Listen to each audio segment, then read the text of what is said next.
Sir, this section is for first-class passengers only. The sentence struck like a slap wrapped in velvet, leaving a mark deeper than any insult could. Adrian Blake froze in the aisle. He hadn't even sat down yet before being stopped.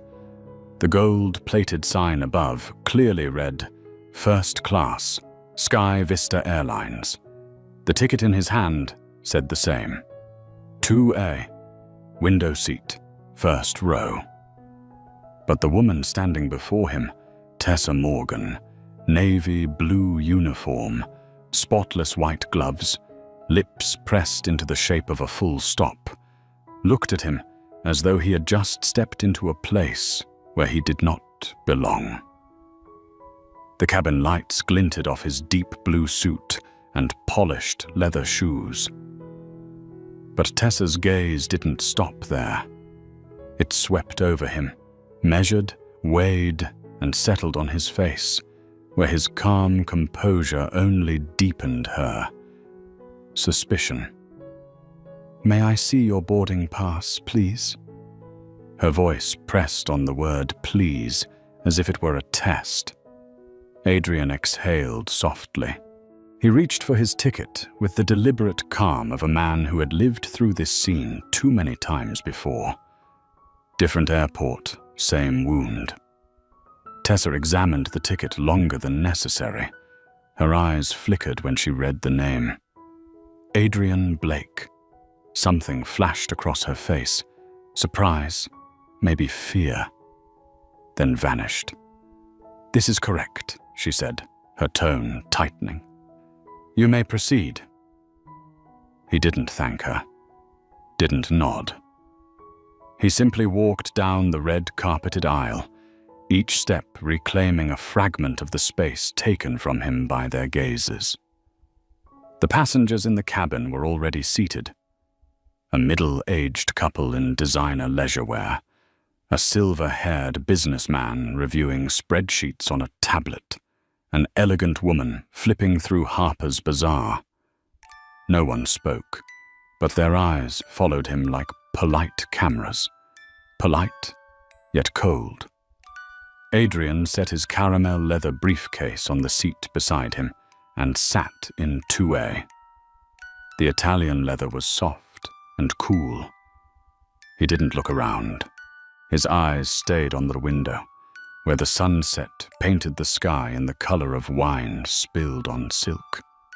Behind him, Tessa still stood there.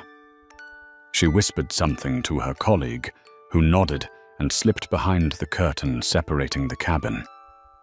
The air shifted. Adrian knew the second act was about to begin. When she returned, holding a small notebook and a practiced smile, he wasn't surprised.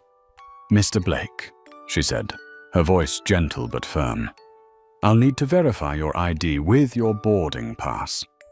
Adrian turned his head slowly, the corner of his mouth lifting into a tired smile. "Again?" "Routine check," she replied quickly, though her eyes hesitated. He looked straight at her, not angry, not condescending. Just the look of a man too accustomed to being judged by the color of his skin rather than the balance of his accounts. And in that instant, he understood. This flight would not only take him across the Atlantic, it would carry an entire empire against the headwinds of prejudice. The air inside the cabin felt thick, as if the flight hadn't taken off, but the tension already had. Tessa stood exactly 3 steps away from seat 2A, the small notebook trembling slightly in her hand, despite the polished smile she wore. "For safety reasons, I'll have to ask you to place your briefcase in the overhead compartment, Mr. Blake." Her voice was smooth, even, like a line recited from memory. Adrian looked up. "It fits under the seat," he replied calmly. "And it contains sensitive documents. I prefer to keep it within reach." Tessa kept that same practiced smile, the kind trained to never betray what's real. I'm afraid I'll have to insist, for compliance purposes. The moment stretched tight, like a string about to snap. A few passengers began to glance over. The silver-haired man shook his head faintly. The woman with the magazine raised its cover to her face in feigned disinterest. But every gaze, every single one, was watching. Adrian looked at her, then at the briefcase, then back into her eyes. "Ma'am," he said softly, "you're making a scene." Tessa pressed her lips together, her voice smoother but colder. "No, sir. I'm ensuring safety and compliance." Without another word, Adrian rose to his feet. There was no rush, no anger. Every movement was deliberate. The way he grasped the handle, opened the compartment, placed the case inside, and closed it with a sharp, precise click. A small sound, but in the still cabin, it landed like a gavel striking wood. When he sat back down, Tessa took a step back. The air thickened. He kept his composure, but deep inside, something began to burn. Not anger, but memory. The random security checks. The doors that accidentally didn't open. The looks that didn't mean anything, but said everything. 20 minutes before takeoff. Then another voice broke through, male, deep, firm. "Mr. Blake, the captain would like to speak with you for a moment." Adrian turned. A man in a black suit, Owen Clark, the chief purser, stood by the aisle. "Why?" Adrian asked, his tone calm but heavy enough to make the passengers in front turn their heads. "Just a quick clarification, sir. If you'd kindly step forward." Adrian buttoned his jacket and stood. He could feel the weight of every eye on his back as he walked down the narrow aisle. The silver-haired man watched him go, his expression filled with a strange sympathy.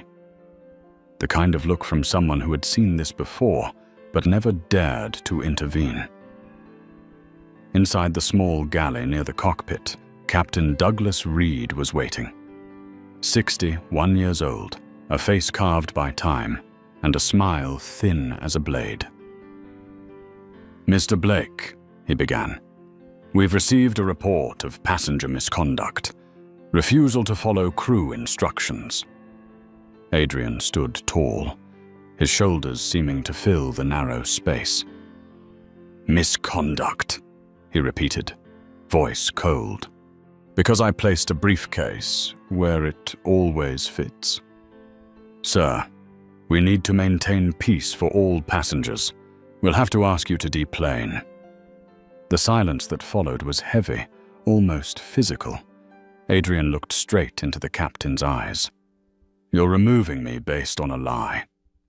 Reed avoided his gaze and repeated mechanically, "It's for everyone's comfort and safety." Adrian let out a short, soundless laugh. "Comfort," he echoed. "You mean theirs? The comfort of watching a black man disappear from a seat he paid for?" No one answered. No one dared. He straightened his tie and lifted his chin. "Then remember this moment," he said slowly, "because you've just made the worst mistake of your careers." Then he turned away. No shouting, no outburst, only footsteps, steady, deliberate, and echoing like hammers against the carpeted floor. With each step, he left behind a cabin full of silence, not the silence of peace, but of shame. And within that silence, Adrian Blake walked out of the sky, preparing to buy the very airline that had just thrown him out. Night fell slowly over Manhattan, a black velvet curtain draping itself over towers of glass and steel. In the highest suite of the Carroll Grand Hotel, the golden light spilled across the calm, unreadable face of Adrian Blake. He stood before a wall of glass, staring out at the city, where the flow of cars below looked like veins of light pulsing through the body of power itself. On the table, a glass of scotch sat untouched. Beside it, a folded plane ticket, evidence of a wound no one could see. He said nothing, just stood there, still and silent. Then the sound of the door opening broke the quiet. Maya Chen entered, her heels clicking lightly against the wooden floor. Olive, green suit, hair tied neatly back, tablet in hand. Her eyes carried a hint of concern, but her voice remained humble. "You couldn't sleep?" Adrian shook his head gently. "No, I don't need sleep. I need clarity." She set the tablet down and studied him carefully. "I watched the footage from the airport. A passenger recorded everything. If you want, we can sue Sky Vista for discrimination. The media will side with you." Adrian turned, his gaze cold but precise. "No, Maya, I don't want to sue." "Then what do you want?" He lifted his eyes toward the window, where the night sky reflected the city's light into 1,000 fragments. "I want to buy them." She blinked, unsure if she heard correctly. "You're serious?" "Very." Adrian stepped closer to the table, his voice low and deliberate, each word landing like steel striking steel. "People think justice is loud, but real justice is organized silence. I don't need a headline on CNN. I need them to lose everything, without understanding why." Maya sat down, tapping her finger against the table in thought. She recognized that look, the look of someone who had been underestimated and had learned to retaliate with precision. "So what's the plan?" Adrian answered without pause. "Orias Group, Sky Vista's parent company. I want control." She opened her tablet, scrolling through data. Orias is a UK conglomerate listed in London. They're shielded by cross-holdings, sovereign funds, old European families. It won't be easy. Adrian smiled faintly. If it were easy, it wouldn't be worth it. He walked back toward the window, hands clasped behind his back, the stance of a man who had stopped being a victim. "Tomorrow, I want a list of every shell company we have, the ones no one remembers. Activate them, quietly." Maya looked up at him and nodded slowly. "You're not seeking revenge, are you?" Adrian turned, his eyes deep, impossible to read. "No, Maya. Revenge is emotional. This is structural correction. I don't want them to suffer. I want them to change." Outside, thunder rolled softly over Manhattan. The lights of the skyline flickered like signals beginning a hunt. Inside the room, neither spoke again.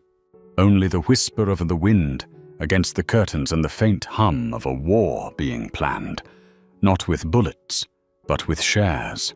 Morning broke over Manhattan with the sound of horns and sunlight glinting off the glass towers.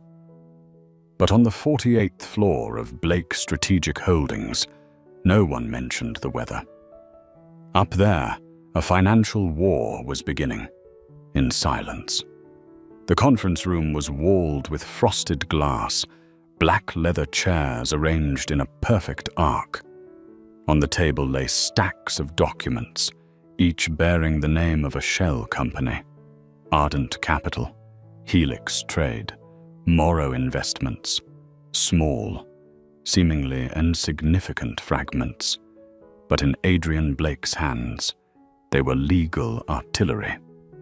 Maya Chen opened the meeting in a steady, low voice. We have 11 entities in Singapore and Dublin, 2 in Luxembourg. If we activate them simultaneously, within 72 hours we can trigger a buying chain without crossing disclosure thresholds. How much of Oria's stock can we quietly accumulate? Adrian asked, his eyes fixed on the ownership chart projected on the screen. Roughly 17% in the initial phase, Maya replied. Tiny fragments, nothing alarming. But to synchronize the process, we need a regulator, someone disciplined, incorruptible. And there's only one man I trust with that. Adrian didn't ask the name. He already knew. Call Victor Alvarez. 3 hours later, the door opened. Victor entered, dark grey suit, salt, and pepper hair, eyes sharp and unreadable. A former prosecutor who resigned because he refused to compromise. He looked at Adrian for a long moment before speaking. I heard you got kicked off a plane. Adrian nodded slightly. News travels faster than I expected. The whole world saw the video. A black executive pulled out of first class for not fitting the image. What's your move? Lawsuit? No, Adrian said, his voice steady as steel. I'm going to buy the airline. Victor paused, then let out a dry laugh. You're insane. They're the 4th largest carrier in Europe, backed by sovereign wealth funds, protected by private banks. What are you going to fight them with? Adrian sat, fingers interlocked. With time and precision.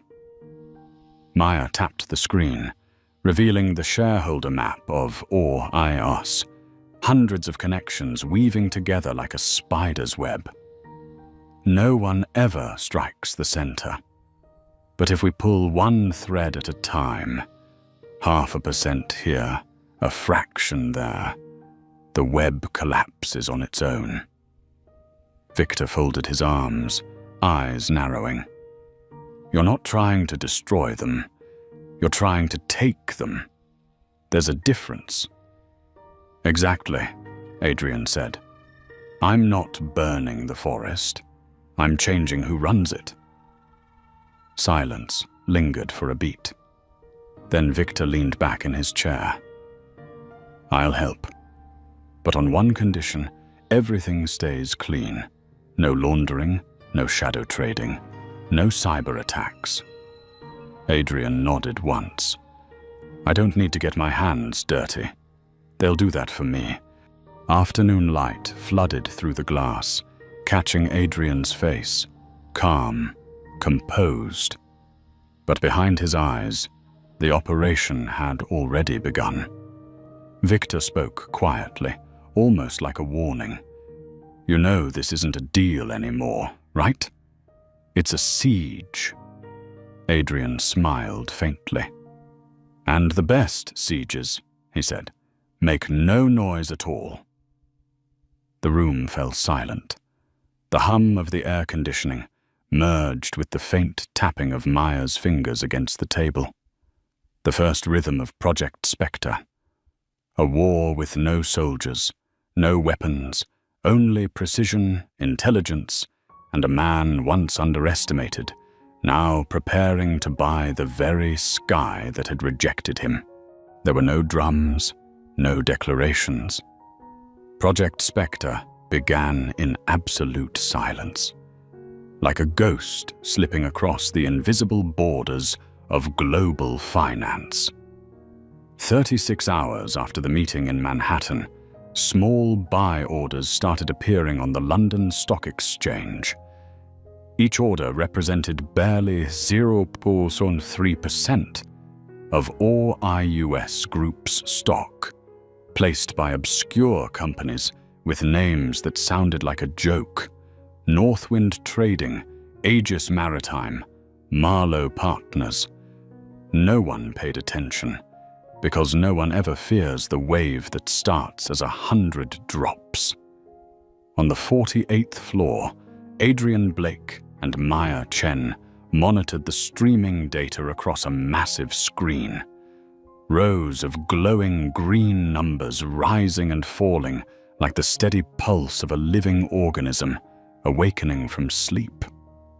"No one suspicious?" Adrian asked, his voice calm, the steady rhythm of a man orchestrating tension. "No," Maya replied, eyes locked on the graph. "Every transaction is below the reporting threshold. We're just a whisper in the market's noise." Adrian smiled faintly. "Good. The quieter it is, the deeper it cuts." Across the Atlantic, Victor Alvarez worked inside a narrow, windowless room, illuminated only by the cold light of his monitors. Speaking through a secure line to advisors in Luxembourg and Singapore, his tone was steady. "We don't buy fast," he said. "We buy consistently, like a needle falling into water, no sound, no ripples." Every share was logged in a confidential ledger under its own encrypted code. Each fragment, insignificant on its own, was slowly assembling into invisible power. But Adrian knew money alone wouldn't win this. He needed doubt. A corporation only trembles when the market's trust begins to fracture. And Maya was the one to plant that seed. In a dim-lit room in Soho, she met with an independent finance blogger, the kind who could smell fire through smoke. "You don't need to know who I am," Maya said softly, her voice sharp as glass. "Just publish what I send you." The file she handed over contained real information, just stripped of its context. A few edited maintenance reports, a handful of emails about delayed approvals, and one bold headline suggestion: Sky Vista Airlines facing maintenance irregularities. 2 days later, the blog posted the article. A small newspaper picked it up. A week after that, The Guardian ran a feature: "The slow death of a British icon." The market shivered. Orias Group's stock slipped 4.3% in 4 days. No panic. Not yet. But inside the polished offices of Mayfair, private meetings began sprouting like mushrooms after rain. There, Sir Philip Ashford, chairman of Or I Us, sipped his Earl Grey with calm arrogance. "Rumors don't kill corporations," he said. "We've survived oil crises, Brexit, trade wars. A tabloid blog means nothing." But as he spoke, 17% of Or I Us shares had quietly changed hands. No noise, no trace. Just green lines of data no one bothered to read closely. In Manhattan, Maya placed the latest report on Adrian's desk. "We've passed 17%. He nodded slowly, voice low and deliberate. "Begin phase 2. Increase speed when London opens." "And the media strategy?" she asked. "Just enough for them to believe the problem is inside their own walls, not outside." That night, Maya sent out 2 more leaks: an internal memo on pilot pay adjustments and a technical report on transatlantic route inefficiencies. Both were real, just out of time. 2 days later, the Financial Times headlined, "Why is Orias Group so quiet lately?" None of the articles mentioned Adrian, none linked back to America. But every line was a stone thrown at the glass wall of confidence. On the London trading floor, Orias shares fell another 6%. A major pension fund offloaded its 6% stake. And as if destiny had planned it, one of Adrian's shell companies was already there, waiting to catch it. A single mouse click, soundless. But on the 48th floor in Manhattan, Project Spectre officially crossed 25% control. No one knew. No one suspected. And in that darkness, Adrian Blake sat still. The light from the monitor glinting in his eyes, the reflection of an Emma collapsing, without realizing it had already begun to fall. A grey morning settled over Mayfair, London. On Berkeley Street, a line of Bentleys idled in front of the glass tower of Aureus Group. Reporters waited outside, cameras aimed at the revolving doors. The most prestigious airline conglomerate in Britain was about to hold its annual shareholders' meeting. But no one knew that today its empire would quietly change hands. Inside, the grand hall glowed under golden light. In the front row, Sir Philip Ashford, 6 years old, dressed in a tailored brown suit and deep red tie, stepped up to the podium. Once hailed as the man who held Britain's skies, his voice carried a practiced calm. "Ladies and gentlemen, Aureus has weathered many storms, but the strength of tradition will always keep us steady." The audience listened in silence. The pride of the old aristocracy hung in the air, delicate yet suffocating. No one noticed the man seated in the very last row, Adrian Blake, wearing a charcoal suit, no tie. He didn't need attention. He only needed the right moment. Beside him, Maya Chen's fingers moved swiftly over her laptop. "We've reached the threshold," she whispered. 38.4% consolidated shares.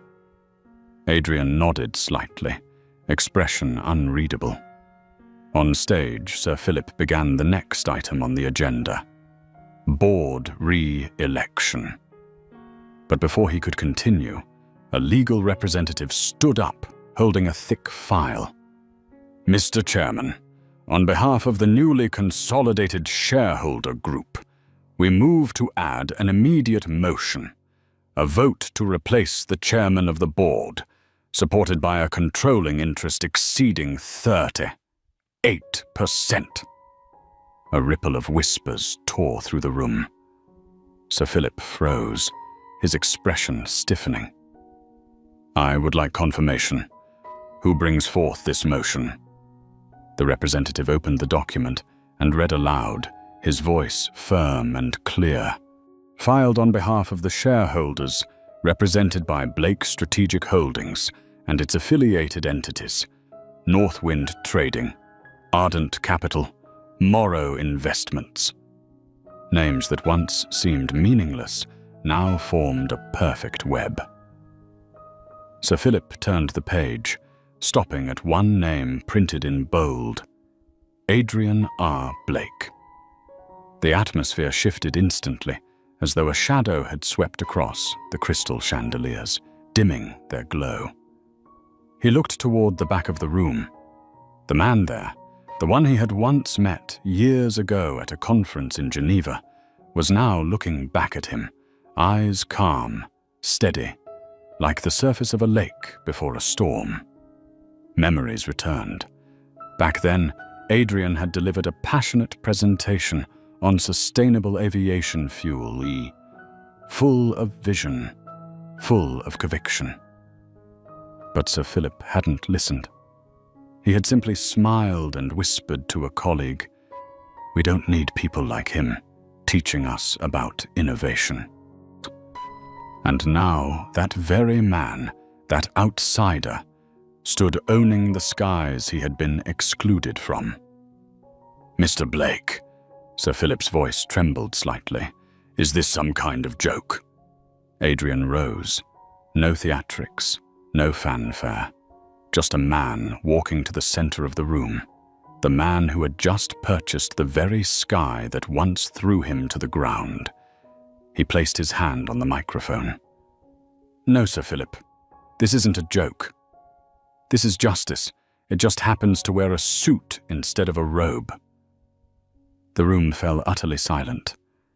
Adrian's gaze swept across the crowd, faces of those who had once thought of him as an outsider.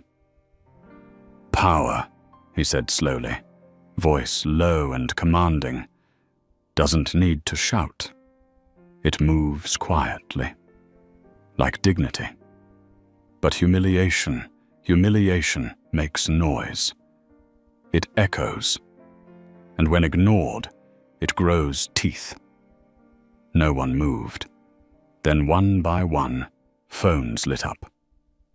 News alerts flashed across international financial networks. US investor Adrian Blake quietly acquires British aviation giant Aureus Group. Cameras clicked, flashes igniting like small explosions. Sir Philip lowered his head, hands trembling.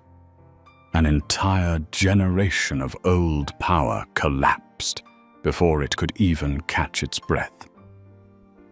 Adrian didn't smile. He didn't gloat. He simply nodded once, turned, and walked away. The echo of his footsteps on the marble floor sounded like the gavel strikes marking the end of an era. Beside him, Maya whispered, "You've won." Adrian's eyes stayed fixed on the glass doors ahead, where the grey London sky was slowly breaking into light. "Not yet," he said softly. "I've only reclaimed my seat. The sky still owes a debt." As he stepped out of the boardroom, the mirrored walls reflected his figure, the silhouette of a new kind of power, one that did not shout, did not rage, but was strong enough to make the heavens bow. London, a week after the takeover. News about the quietest acquisition of the century still flooded the financial channels. The press dubbed Adrian Blake the Phantom CEO, the man who bought back the empire that had humiliated him without saying a word. He didn't care about the headlines. What kept him awake was a woman in a navy uniform. Now that Aureus was under his control, every door that had slammed shut in his face was opening. Adrian dove into the company's internal archive. Thousands of emails, reports, crew manifests. The screen glowed with cold blue light, and then a line made his heart stop.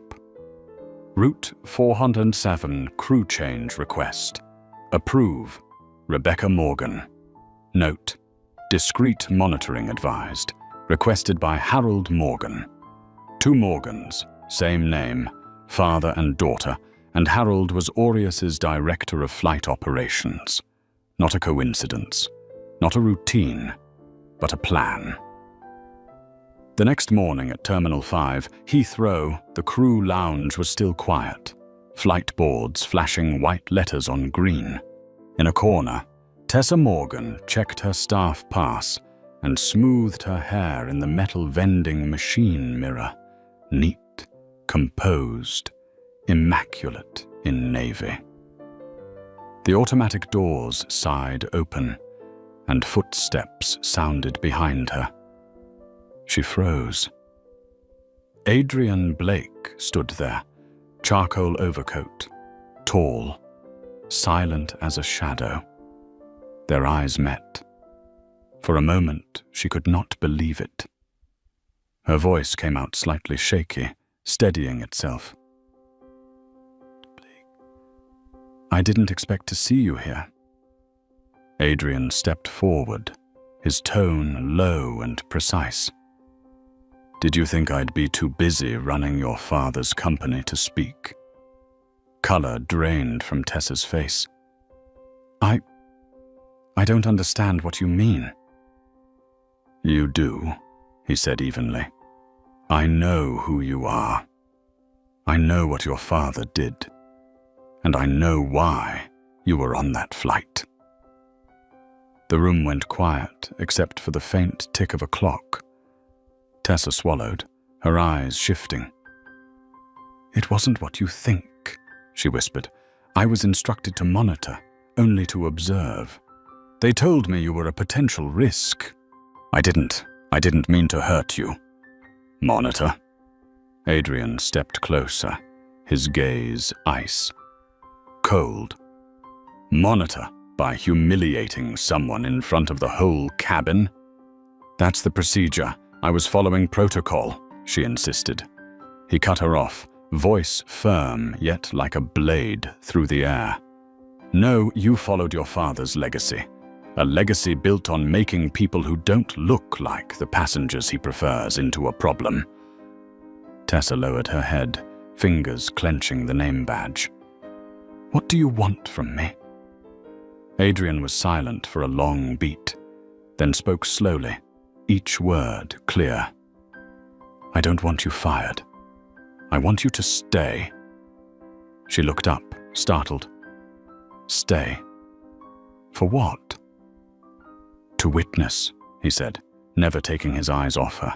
I want you to fly under the new policies, wear the new uniform, serve the passengers your father once deemed not image-worthy. I want you to bow, to smile, and to hear them say, thank you, every day. Tears rose in her throat. Are you punishing me? She asked. No, he softened. I want you to learn. True remorse is not found in what you lose.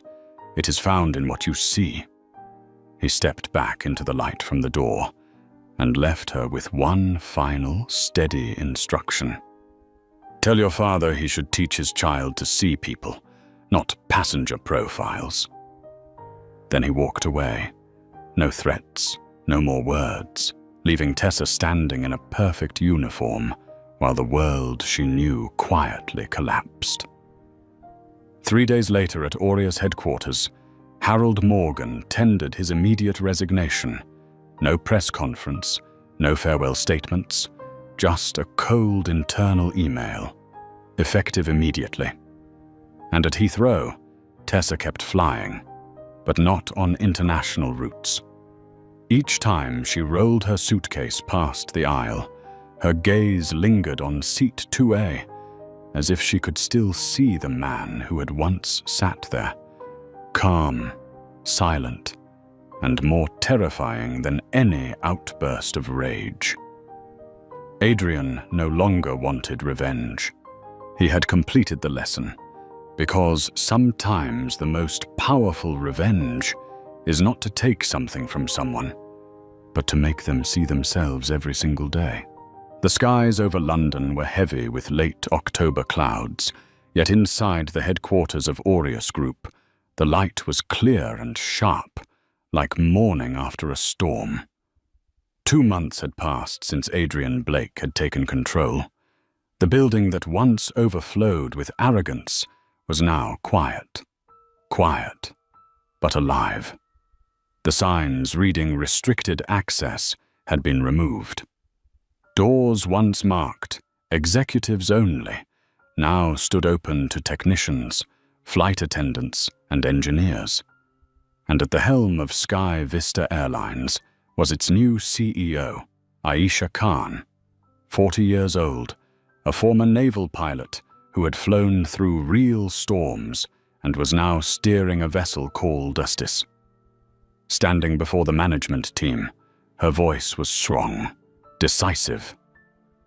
We once flew high on reputation, but from now on, we will fly right on integrity. No more vague policies, no more case-by-case exceptions. From this day forward, everyone will be served equally, without needing to prove they deserve it. In the audience, Maya Chen watched, smiling faintly. What had begun in Manhattan was now a reality. An empire changed from within. At the design hangar, new uniforms were being unveiled. Light blue blended with grey. Minimalist, gender, neutral, and rank. Free. On the lapel, a small silver pin bore the words, "Equity is our altitude." No slogan, no grand statement, just a promise. simple and heavier than steel. At Heathrow Airport, banners lined the corridors reading, "Altitude belongs to everyone." Hundreds of passengers stopped to take photos, sharing them online with the hashtag @NewSkyVista. And in the first-class cabin of the relaunch flight from JFK to Heathrow, seat 2A was still there. But the passenger sitting in it today was not a businessman or a billionaire. It was Malik Davis, a 19-year-old freshman in aerospace engineering, the first recipient of the Coal Horizons Fund Scholarship, a program Adrian had established just 6 weeks earlier. Malik gazed out of the window, his eyes bright as the plane taxied for takeoff. He didn't know the whole story. He only knew that someone out there had believed in people like him, enough to give them a chance to touch the sky. In the cockpit, Captain Sofia Delgado, a young Latina pilot, adjusted her headset and spoke through the radio. "Sky Vista 417, ready for takeoff." Her voice was steady, confident, carrying the pride of a new generation. In the operations room in London, Adrian watched from a screen. He hadn't attended the ceremony, hadn't made a speech. "You should be there," Maya said softly beside him. He shook his head. "No, that's not my flight anymore. It belongs to them." The light from the screen glowed across his face, calm, thoughtful. "You've done what they said was impossible," Maya murmured. "You turned personal humiliation into corporate reform. You didn't just buy the sky. You repaired it." Adrian smiled faintly, eyes following the plane as it turned onto the runway. The engines roared, carrying new dreams upward into the clouds. In the cabin, Malik closed his eyes as the plane lifted off, feeling something he couldn't quite name: freedom without permission. On the tarmac below, another figure watched from a distance. Tessa Morgan. Preparing for her own domestic flight, she wore the new uniform, the same composed smile. But now, on her lapel, she too bore the silver pin. "Equity is our altitude." No one knew, but every time she passed through first class, her eyes paused for a moment on seat 2A, the place that had changed her life forever. In a New York newsroom, a journalist asked the company's media representative, "What changed Sky Vista so quickly?" Zoe Parker, the young black communications director, smiled gently. "There's no miracle," she said, "just one man who reminded us the sky doesn't belong to the strongest, but to those who know how to fly together." That night, as the city settled into silence, Adrian stood alone by the window of his high-rise office. He looked up at the deep, endless sky, where the lights of aircraft traced across the darkness like falling stars. Each one carried a story of someone once underestimated, once pushed from their seat. And now he understood. The greatest victory isn't reclaiming your seat. It's rebuilding the plane so that no one else ever loses theirs again. 4 months after Sky Vista's transformation, there were no ribbon cuttings, no headlines about historic reform, only a new kind of quiet, one that no longer came from fear, but from trust rebuilt. Inside Aureus Group's headquarters, the oil portraits of former chairmen had disappeared from the corridors. In their place hung black and white photographs of pilots, engineers, mechanics, and flight attendants. The people once forgotten beneath the clouds of prestige. Beneath each image, a simple line read, "Legacy isn't lineage, it's impact." On the 47th floor, Maya Chen now served as Chief Strategy Officer, the gatekeeper of transparency. Before her lay a long list of contracts, partners, and shareholder trusts. Most of this system, she said, eyes fixed on the screen, was built to hide where real power lies. I'm dismantling it, layer by layer. Adrian stood behind her, hands in his pockets, gazing out at the fog-draped London skyline. "Don't cut too deep, Maya," he said quietly. "Every structure still needs a spine." She smiled faintly. "Don't worry. I'm only cutting the excess, the parts where ethics were once for sale." She paused, looking up at him. "Do you think they realize this was personal?" Adrian slowly shook his head. "It never was, until they made it that way." Under Aisha Khan's leadership, Sky Vista had rewritten its entire internal policy. Any discrimination complaint now went directly to an independent ethics office, bypassing management. Monthly open forums were held, not just for executives, but for pilots, ground crews, and technicians alike. "We will not let fear become policy," Aisha declared during one meeting. "If they ever try to bury another Adrian Blake, they'll have to dig through me first." The room erupted in laughter, but within that laughter was respect. At JFK, Zoe Parker, now a boarding supervisor, was briefing a group of new flight attendants. Behind her, a large sign read, "Altitude belongs to everyone." An older passenger frowned. "Ms. Parker, don't you think you people talk about equality a little too much? I just want good service, not politics." Zoe smiled, her tone soft yet sharp enough to cut. "Good service starts with fairness, sir. We're simply expanding the definition of customer." Meanwhile, Tessa Morgan continued her quiet work. No one fired her, but no one promoted her either. She flew short routes, London to Lisbon, Edinburgh to Dublin. Always professional, always precise. And sometimes, amid the chatter of passengers, she heard someone say, "Thank you, Ms. Morgan." That alone was enough to tighten her chest.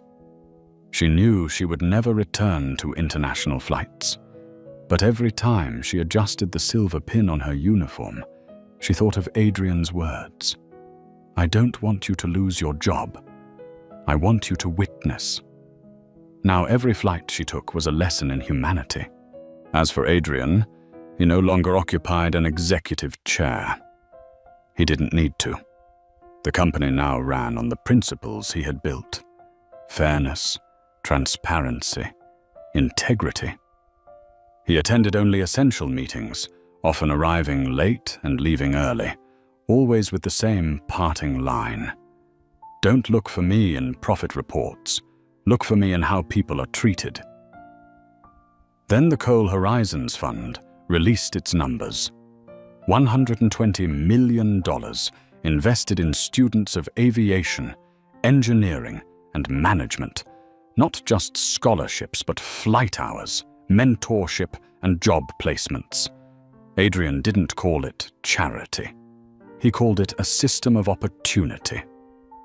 One evening in a quiet restaurant in Canary Wharf, Victor Alvarez looked at him over dinner. "You really plan to step away from every role?" Adrian nodded. "Justice shouldn't have one face, Victor. It should have many." Victor chuckled softly. "Then you're a ghost now." "Maybe," Adrian replied, lifting his coffee cup. "But even ghosts can carry light, as long as they don't need a name." That night, he returned to his old suite at the Carril Grand. The same room where he had once vowed to buy back the sky. The room was unchanged, except for one thing. On the wall hung a framed photo of Sky Vista Flight 417, soaring above the clouds. Beneath it, a metal plaque read, "Bought once in humiliation, reclaimed in silence." Adrian stood there for a long moment, then turned off the light. The room fell into darkness, but he knew that below, hundreds of planes were still taking off, carrying people once deemed not good enough. And in that darkness, he smiled. Not the smile of a man who had won, but of one who had rebuilt fairness, brick by brick. Dawn rose slowly over the coast of Maine.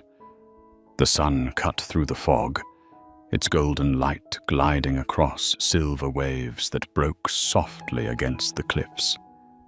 Adrian Blake stood on the edge of the rocks, his long coat rippling in the wind, hair swept back.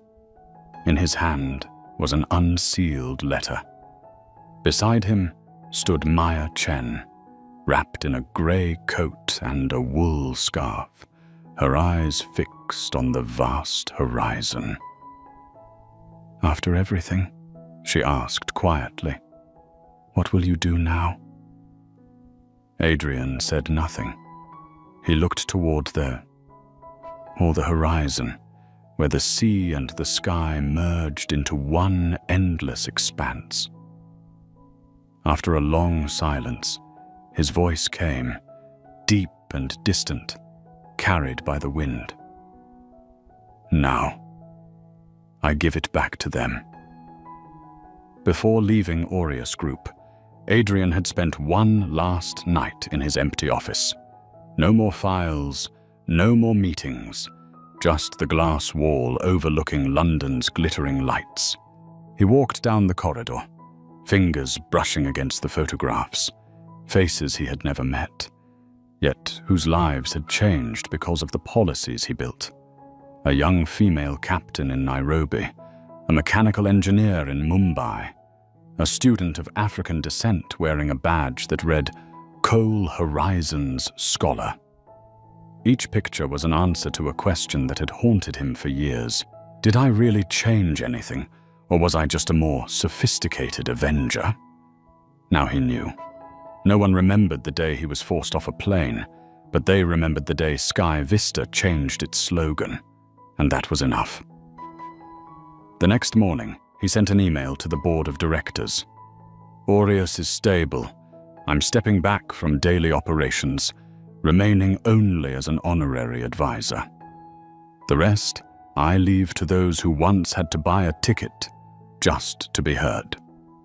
There was no farewell party, no applause, just a man clearing his desk, folding his old handkerchief, and leaving behind a silver pin engraved with the words, "Equity is our altitude." A week later in London, Malik Davis, the young student who once sat in seat 2A, received a letter with no sender. Inside were just a few lines. "Take nothing for granted, but don't ask for permission either.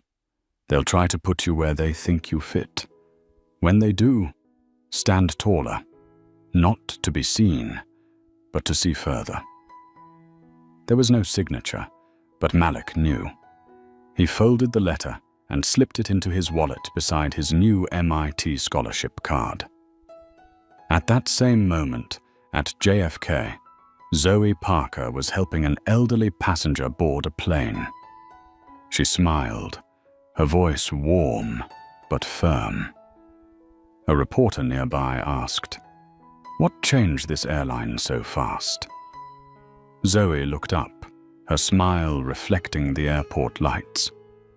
"There's no miracle," she said. "Someone just reminded us that the sky never needed to be granted. It already belonged to everyone." Elsewhere in England, Tessa Morgan lived in a small apartment by the Cornwall coast. She had quietly left aviation. No scandal, no farewell, just silence. Every morning, as she opened her little seaside cafe, she still wore the silver pin. When regulars asked, "Is that from your old airline?" she simply smiled. "No, it's a reminder of the person I used to be." On a wooden shelf behind the counter, among white porcelain cups, sat a single photograph. A Sky Vista 417 aircraft climbing into the sunrise. At Aurea's headquarters, the boardroom had changed too. No more high-backed chairs or golden nameplates. The old portrait of Sir Philip had been replaced by a simple painting, a blurred horizon between clouds. Beneath it, a plaque read, "New Horizons, founded 2025. At the head of the table stood Aisha Khan, leading her first meeting without Adrian. "We don't have a legacy anymore," she said. "We have a direction."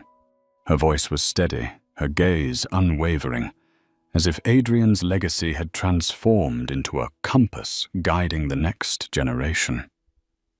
That night in Maine, the ocean wind grew stronger. Adrian looked down at the letter in his hand once more. "You're not going to send it?" Maya asked. He smiled softly. "No need. The boy will understand, even without a signature." She looked at him, pride and melancholy mingling in her eyes. "You know, Adrian," she said quietly, "the world may never remember who you were, but it will live inside what you built." He nodded. "I don't need them to remember my name. I just need them to keep the principle." They stood in silence, listening to the waves crash against the cliffs. In the distance, the faint hum of jet engines echoed through the air. A Sky Vista plane crossed the horizon, its lights glinting across the sea. Adrian lifted his head, following the trail of light until it disappeared into the clouds. "That day," he said, "they threw me out of the sky. Now I know no one can push me down again, because I don't fly for myself anymore." Maya smiled, her eyes reflecting the dawn blooming on the horizon. "And now, it belongs to them." They turned, walking slowly down the narrow path toward the pine forest. Behind them, the waves kept breaking, the wind kept moving, and the eastern sky began to blush with pale pink light. A new day was beginning, a new era, where dignity needs no upgrade and fairness needs no permission. Adrian didn't look back. Because some stories aren't meant to close, they simply continue, like airplanes departing into the distance, leaving a trail of light for others to find their way. People often think justice sounds like thunder, a verdict crashing down loud enough for everyone to hear. But Adrian Blake proved the opposite, that sometimes justice doesn't need to be loud. It only needs to be relentless. A man who was thrown out of first class for not fitting the image didn't choose to sue or strike back. He chose to change the system, not through outrage, but through strategy. Not through shouting, but through organized silence. And while the world searched for heroes who could roar, Adrian became the symbol of one who never needed applause. The man who quietly rebuilt the plane so that every passenger would have a seat. Now, at every Sky Vista boarding gate, a new slogan gleams in silver letters. Altitude belongs to everyone. Short, yet carrying within it a journey of tears, perseverance, and faith. The belief that dignity is not something to be earned, but something we are born with. From Tessa, the flight attendant who once failed, to Malik, the first scholar of the Coal Horizons Fund, to Aisha, the CEO who redefined legacy. Each carries a fragment of that story.